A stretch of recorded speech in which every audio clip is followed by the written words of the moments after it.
একবার বৃন্দাবন ধামে এক ভক্ত স্বামী প্রেমানন্দের কাছে জানতে চাইলেন, স্বামীজি, আমি ঈশ্বরের নাম তো করি, কিন্তু আমি কখনো ঈশ্বর লাভের আশা করি না।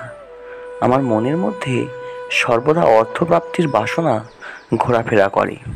তো এমতো অবস্থায় আমার কি অর্থপ্রাপ্তি ঘটবে? তো এই প্রশ্নের উত্তরে স্বামী প্রেমানন্দ কি জানালেন তা আমরা আজকের ভিডিওতে জানব।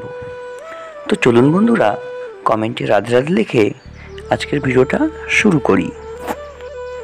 ভক্তের প্রশ্নের উত্তরে স্বামীজি জানাচ্ছেন যে হ্যাঁ, তুমি যদি ঈশ্বরের নাম করো, সে যেভাবেই করো না কেন, তাহলে তোমার ঈশ্বর লাভও ঘটবে এবং অর্থপ্রাপ্তিও ঘটবে। কেননা ঈশ্বরের নামের মধ্যে দিয়ে পাওয়া যায় না এমন বস্তু পৃথিবীতে নেই। তাই সর্বদা ঈশ্বরের নাম করো এবং সৎ পথে থাকো, দেখবে সমস্ত মনোবাসনা, সমস্ত মনোকামনা অবশ্যই লাভ করবে। ঈশ্বর হলো আমাদের পিতামাতার মতো।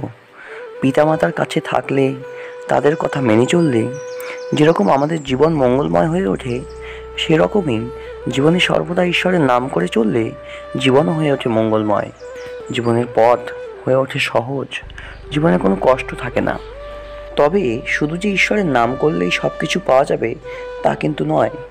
ঈশ্বরের নামের পাশাপাশি তোমাদেরকে সৎ পথে অবশ্যই চলতে হবে।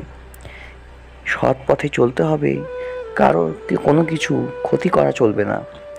তার সঙ্গে সঙ্গে ঈশ্বরের নাম করলে তবেই জীবনে পরমানন্দ লাভ করা যাবে। যে ব্যক্তির মুখে ঈশ্বরের নাম থাকে, ঈশ্বর কখনোই তার কোনো ক্ষতি হতে দেন না। যদি তোমাদের এই কথায় ভরসা না হয়, তাহলে আমার দিকে তাকিয়ে দেখো।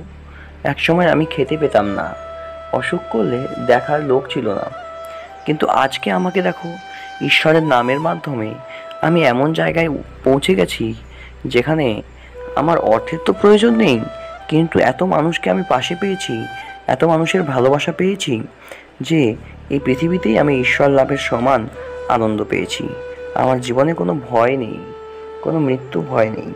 কেননা যারা ঈশ্বর লাভ করে তাদের আর কখনো মৃত্যু ভয় থাকে না। তাই ভক্তগণ, সর্বদা সৎ পথে থাকো, সৎ আচরণ পালন করো এবং ঈশ্বরের নাম করো, দেখবে জীবন হয়ে উঠবে সহজ।